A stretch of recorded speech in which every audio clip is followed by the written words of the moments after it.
Bonjour, bienvenue dans Parole de Femme.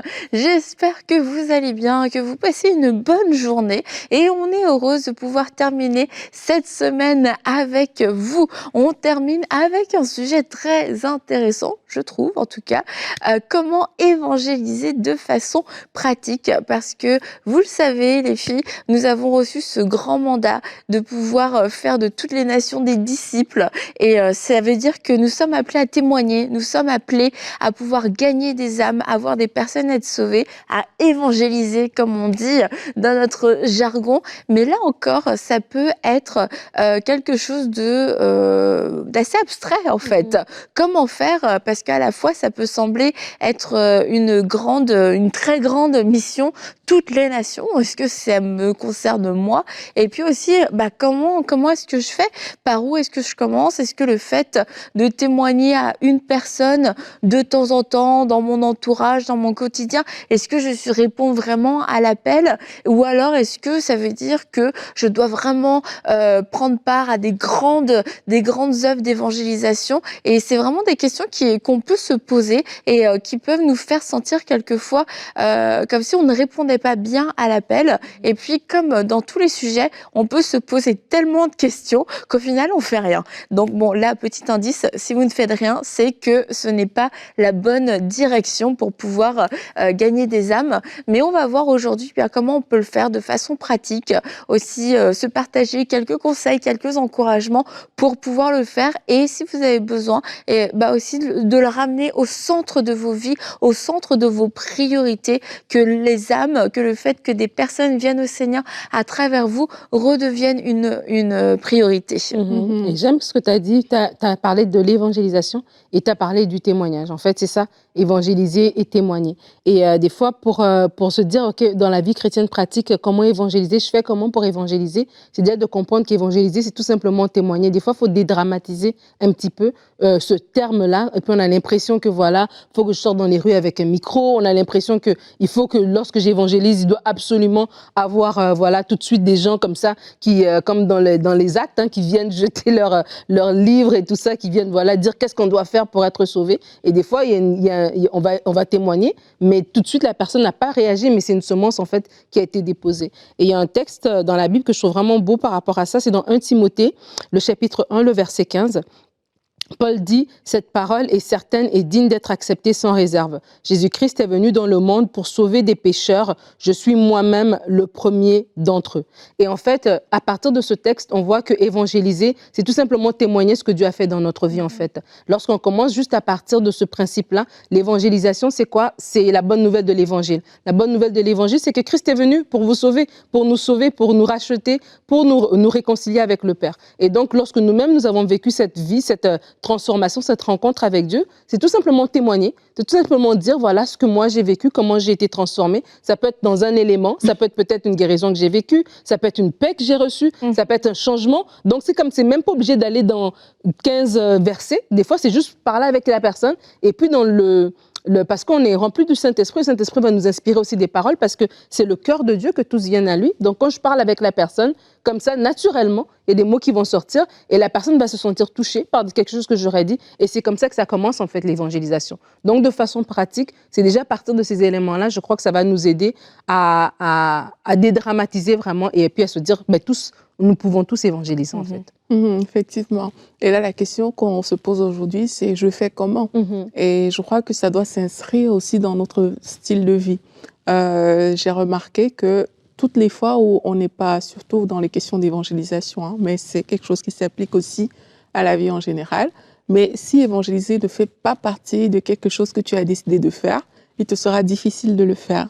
Et si on veut vraiment être dans la dynamique d'évangélisation, il faut qu'on décide d'évangéliser.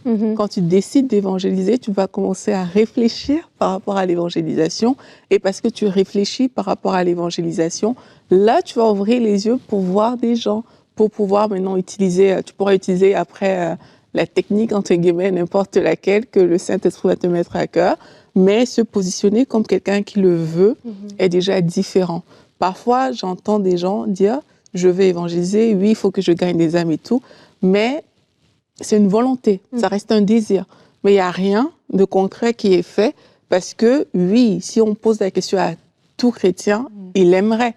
Mais après, dans ta vie, tu ne l'inscris pas dans ta façon de vivre. Et le comment, en ce qui concerne l'évangélisation, moi, je dirais qu'il faut l'inscrire dans votre façon de vivre. C'est ça qui va vous faire ouvrir les yeux sur les personnes parce qu'on est trop occupé sinon. La vie va dans plusieurs sens, dans plusieurs directions. Inscrire ça dans ta façon de vivre, mais ça va te permettre de commencer à prier pour ça. J'ai eu un clin d'œil de Dieu récemment par rapport à l'évangélisation. Un jour, je me disais, ah, mais j'ai vraiment envie d'évangéliser et tout. Et en priant comme ça, il y a le nom de quelqu'un qui me revenait à l'esprit. Et j'ai commencé à prier pour cette personne-là. Je pensais même à l'histoire de Corneille en priant pour cette personne, je ne sais pas pourquoi. Et puis le lendemain, la personne m'appelle. Me dit, j'étais en train d'aller à tel endroit, mais c'est pas loin de chez toi, est-ce que je peux m'arrêter? Je dis, ben oui, viens à la maison, je suis à la maison. La personne arrive. Et puis, je dis à la personne, mais c'est bizarre parce que hier, justement, je ne sais pas pourquoi, en priant, je pensais à toi et je pensais à l'histoire d'un monsieur dans la Bible qui s'appelle Corneille. Est-ce que tu connais cette histoire? Non, je ne connais pas. Puis je lui explique que Corneille, c'est un homme qui était généreux à cause de sa générosité et tout.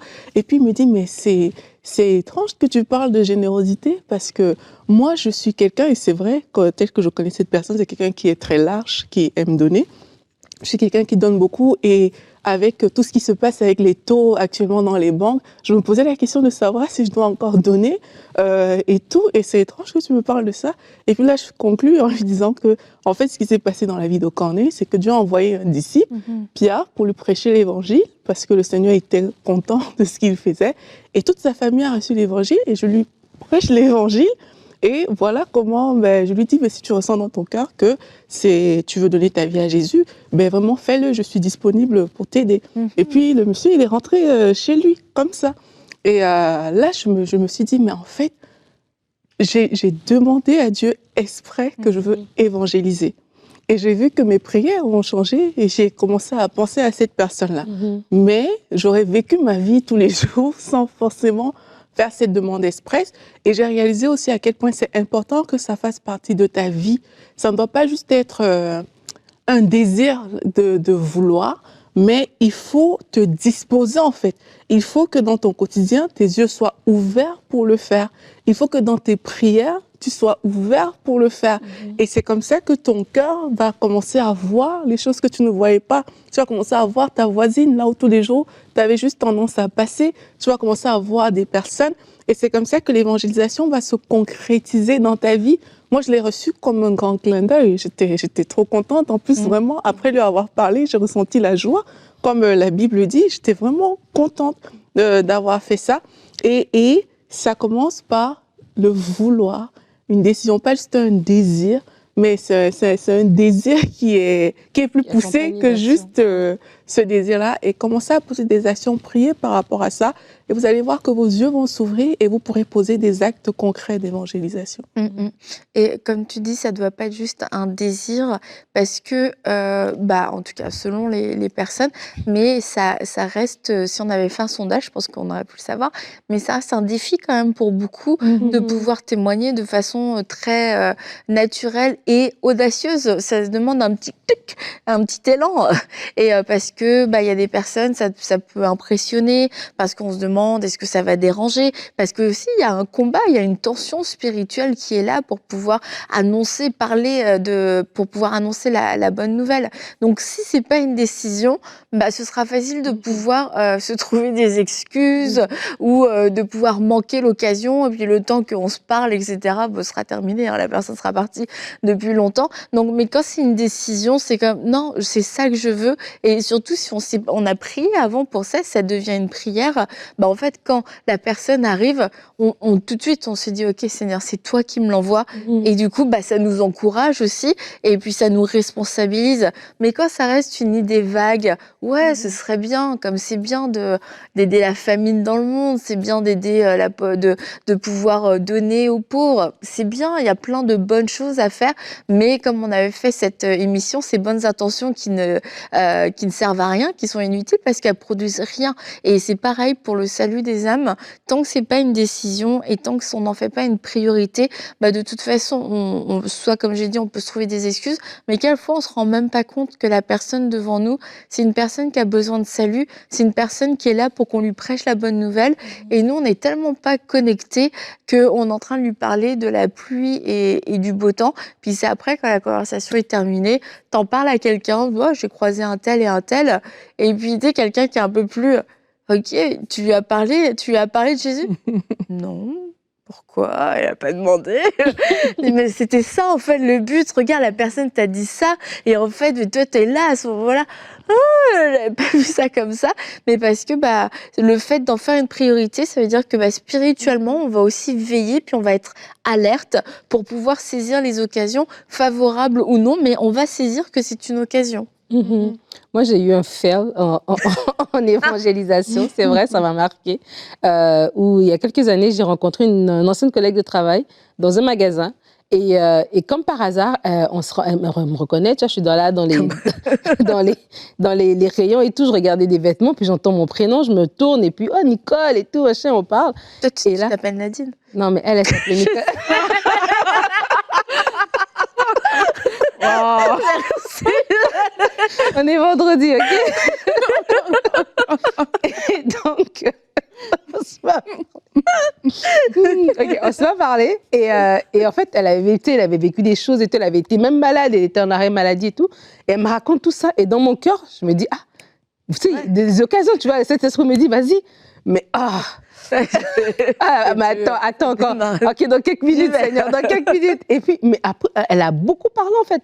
Elle m'a vraiment pris du temps. Tu vois, quand tu dis t'es debout 2 minutes, mais elle a vraiment parlé pendant un bon 20-25 minutes. On est resté longtemps, tu vois.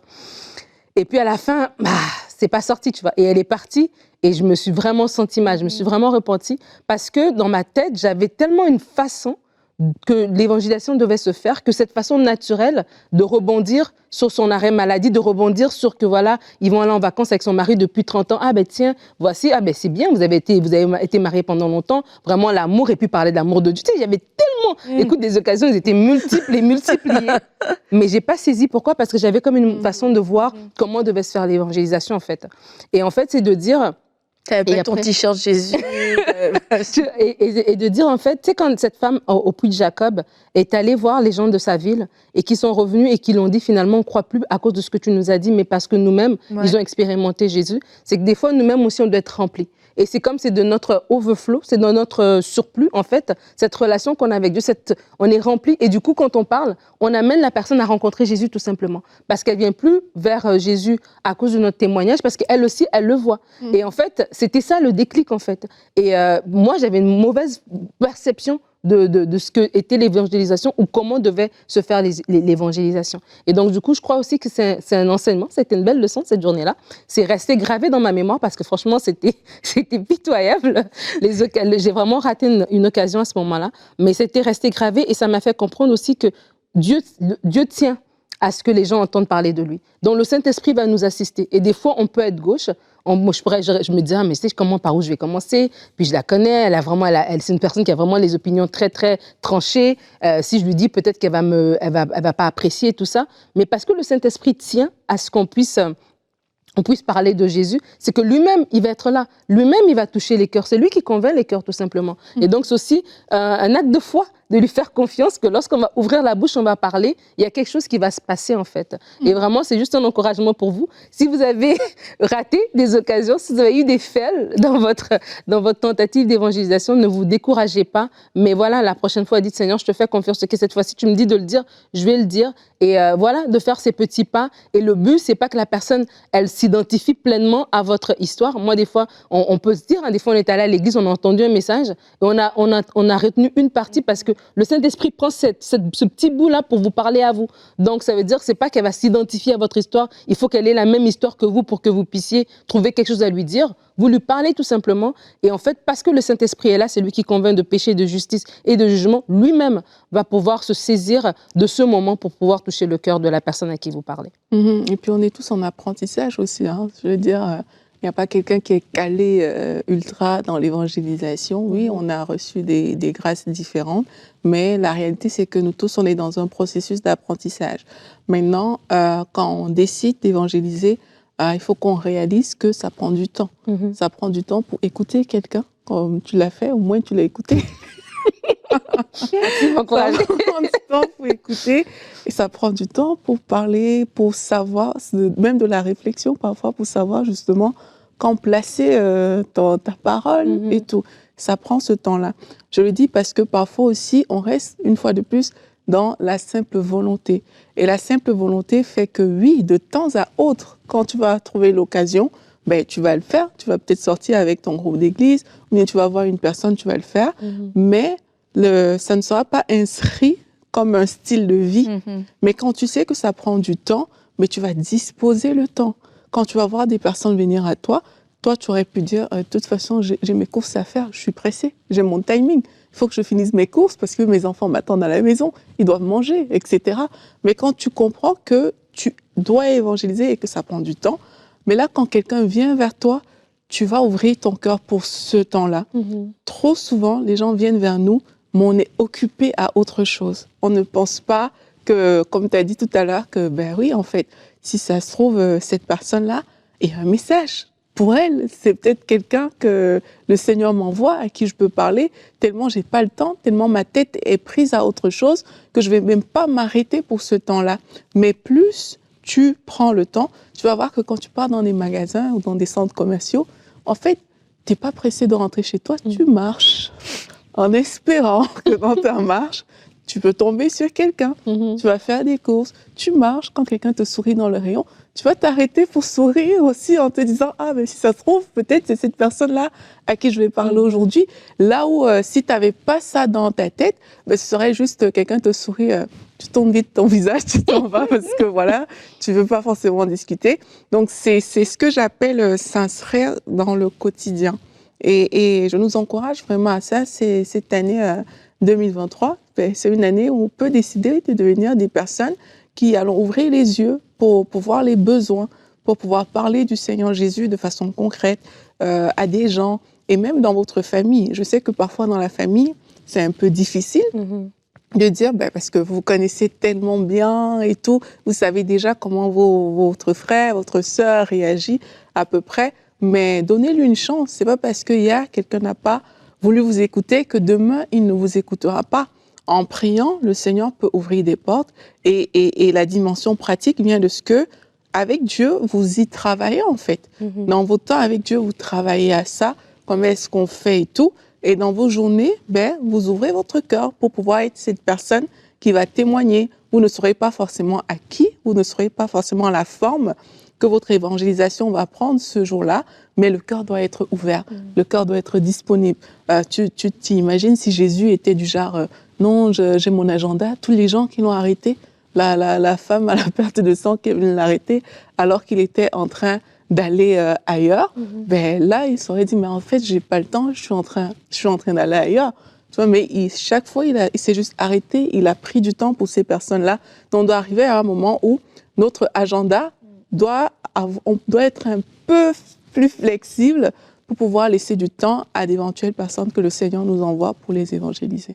Et tu parlais des proches, j'avais justement cette pensée par rapport aussi à la durée, d'évangéliser dans la durée en fait. Parce que des fois, pour nos proches qui sont inconvertis, que ce soit nos collègues de travail, nos amis ou même notre famille, ça peut être comme ça, on se dit, bon, évangéliser et peut-être pas eux parce que bon voilà, j'ai fait une fois et puis ça n'a pas fonctionné, mais de se dire aussi, on a parlé tout à l'heure que l'évangélisation c'est témoigner et ce témoignage-là aussi il parle aussi dans la durée. Donc ne pas se décourager à la première fois, c'est peut-être tous les Noëls, c'est le même oncle qui vous fait le même débat, et bien peut-être c'est à chaque fois que vous témoignez, vous continuez à manifester ce caractère de Christ, manifester cet amour, répondre aux questions que vous pouvez répondre sans tomber dans des débats sans fin, mais vous êtes en train Dieu est en train de travailler en fait sur la durée. Et à un moment donné, vous allez vous rendre compte que cette personne, son cœur a été touché. Vraiment, c'est vraiment un encouragement parce que ça peut être beaucoup plus difficile lorsqu'on a notre famille comme ça qui est convertie, surtout si elle est hostile en fait à notre foi. Ça peut être vraiment compliqué, mais vraiment de vous dire aussi dans la durée. Dieu il est fidèle et il travaille aussi dans la durée. Puis les gens vous testent. Hein. Il y a des gens comme ça qui, comme tu dis, la même personne qui revient, et quand des gens reviennent, parfois ils vont pas revenir avec des belles paroles concernant Dieu, hein. Ils vont revenir avec des choses qui sont susceptibles de vous choquer, de venir heurter votre sensibilité spirituelle. Mais c'est à vous de le comprendre. C'est pour ça que j'encourage vraiment à travailler avec Dieu. Parce que quelquefois, c'est cette personne-là qui vient te choquer. Tu vas voir que cette personne a un besoin et il y a une parole qui peut sortir de toi qui renverse cette situation. Et parfois, les gens viennent en choquant parce qu'ils recherchent quelque chose. Et la façon dont on réagit à ça, mais ça peut interpeller. Ça peut faire que la personne se dise « Ah, mais tiens, en fait, je veux creuser un peu plus. » Mais le creuser un peu plus, ce sera pas juste, oui, tu as parlé de Jésus, en fait, c'est qui? Ce sera, ah, ce que vous dites là, c'est des foutaises. Il y a des gens comme ça. Et si tu n'as pas cette sensibilité, tu vas vouloir réagir à la phrase qu'il a dite au lieu d'aller chercher plus loin au niveau du cœur de cette personne-là. Et parfois, c'est ces choses qui ouvrent les cœurs. On doit aussi être sensible à ces choses-là. On n'est pas là pour vendre quelque chose qu'on évangélise. On est là pour être utilisé par le Saint-Esprit comme il veut, mais c'est à nous de nous disposer aussi comme des instruments devant lui. Et quand on n'est pas trop à l'aise, on peut aussi s'inspirer de personnes autour de nous qui le font plus naturellement et se dire: «OK, bah, c'est encourageant en fait», sans pour autant refaire un copier-coller. Moi, je sais que dans ma vie, Jérémie m'a beaucoup inspirée, parce parce que je trouvais qu'il témoignait très facilement, il interpellait des gens et tout ça. Je me disais: «Comment il fait ça?» Et mais le fait de le voir et le fait de le voir régulièrement, bah, c'est sûr, c'est quelque chose qui attise quelque chose en toi aussi et je vous encourage à vous entourer de personnes qui vont vous défier au niveau de l'évangélisation, des personnes qui vont vous amener plus haut, qui vont vous amener plus loin, des personnes qui vous inspirent parce que c'est aussi facile, si vous êtes avec des gens qui sont tièdes, bah, d'oublier ou de vous conformer et de ne pas en faire une priorité. Mais entourez-vous de personnes pour qui c'est une priorité et vous allez voir que déjà, il y a un feu qui va se rallumer. Après, la forme, bah, chacun, c'est sûr, a sa forme. On n'a pas tous le même travail. Il y a des emplois et c'est très facile de témoigner. Je connais quelqu'un dans son emploi, il peut témoigner tous les jours, il peut témoigner à plein de gens, etc. Il y a d'autres personnes, ils peuvent pas témoigner à plein de gens, ils travaillent à une seule personne, dans le même bureau depuis 20 ans, bon bah c'est sûr, sur la durée, hein, Nadine, mais ça peut être, il y en a, c'est quand ils vont faire leur épicerie, il y en a, c'est avec des amis, des parents, avec les parents des enfants, des choses comme ça. Bref, il y a différentes personnes et c'est aussi de pouvoir demander au Saint-Esprit, montre-moi à qui je peux parler, parce que quelquefois, en tant que chrétien, on a des amis chrétiens, on va à l'église, si on travaille en plus dans un ministère ou qu'on est dans le ministère, on côtoie encore plus de chrétiens, et je me souviens, à un moment donné, moi je me suis dit, mais Seigneur, moi, en fait, ils sont où les convertis?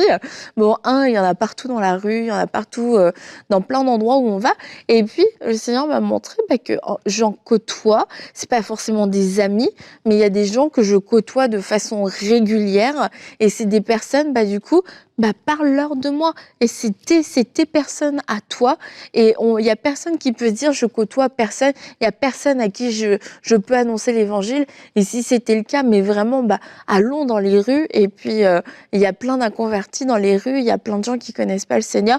Mais même si on se dit j'aime pas aller dans les rues, sincèrement, il y a même la boulangère. Si vous allez à la boulangerie tous les jours, cette boulangère que vous voyez tous les jours, c'est une personne avec qui vous pouvez créer un lien. C'est une personne avec qui vous pouvez témoigner, vous pouvez partager parce qu'il y a un petit lien qui peut se créer. Et en fait, c'est juste d'avoir cette disposition, comme on dit depuis le début. Je pense que l'évangélisation, ça commence par une disposition. Être prêt à le faire, être d'accord de répondre au mandat. Et à partir du moment où on est d'accord de répondre au mandat, on va voir que des personnes, il y en a, et que des façons de faire, il y en a. Diverses et variées. C'est pas forcément parce que je vais prêcher à l'église et que je vais faire l'appel au salut et que je vais me considérer comme un évangéliste.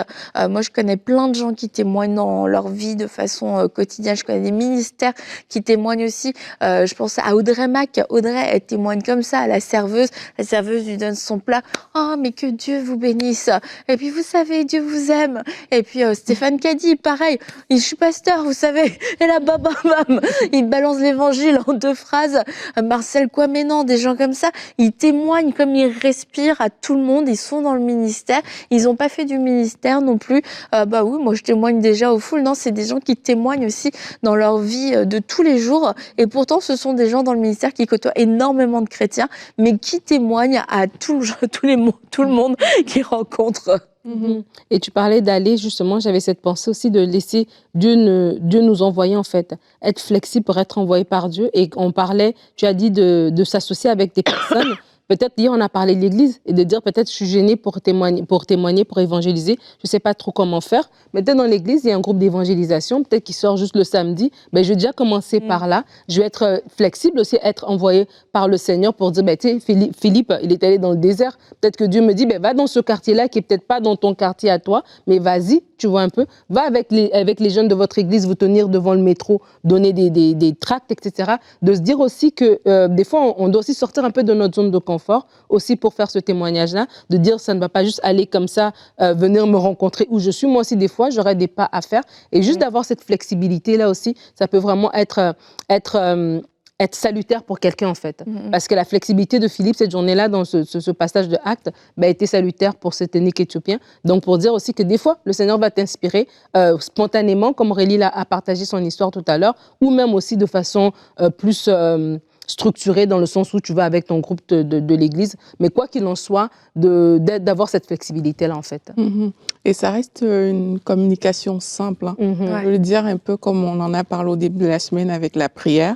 C'est que c'est une communication simple. On parle avec les gens et on parle avec notre cœur. C'est bien de le rappeler, Aurélie, merci. On ne va pas, je sais pas, on ne se transforme pas en un personnage tout à coup pour évangéliser. C'est qu'on est là, on est nous, et puis on parle avec des personnes en face de nous. Et aussi, quand tu parlais à Annabelle du fait que parfois on se dit qu'on n'a pas des gens dans notre entourage, moi je crois que quelquefois, il y a des personnes vraiment qui ont des étiquettes chrétiennes parce qu'elles sont religieuses, parce qu'elles ont grandi dans l'église et tout, mais qui ne sont pas nées de nouveau. Et c'est bien aussi de mettre le doigt sur ce type de personnes-là et de pouvoir parler de l'évangile avec ces personnes. Ce ne sera peut-être pas la même forme que dans la rue. Peut-être là, tu vas commencer à lui parler par rapport à la foi. Comment est-ce que tu vis ta foi et tout. Et puis, tu vas peut-être réaliser que la personne ne vit pas de foi, tout simplement. Ou alors, la personne le fait de façon religieuse et n'a jamais eu une véritable rencontre avec Jésus-Christ. L'évangile, c'est aussi pour ces personnes-là que d'aller les voir et de dire, mais est-ce que tu sais que tu peux vraiment vivre une relation, apporter le message de l'évangile et toucher aussi ces cœurs-là. Donc, si nos yeux s'ouvrent, on va vraiment voir les personnes dans notre entourage. Et je prie en tout cas que nos yeux à tous restent ouverts pour pouvoir être ces témoins de Jésus-Christ. Amen. En tout cas, merci beaucoup Aurélie. Merci Nicole. Oups.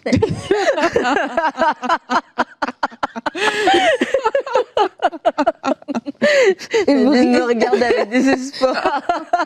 Vous riez en plus de bon cœur. C'est comme, waouh, la blague, là. Aïe, aïe, aïe. En tout cas, merci à vous deux.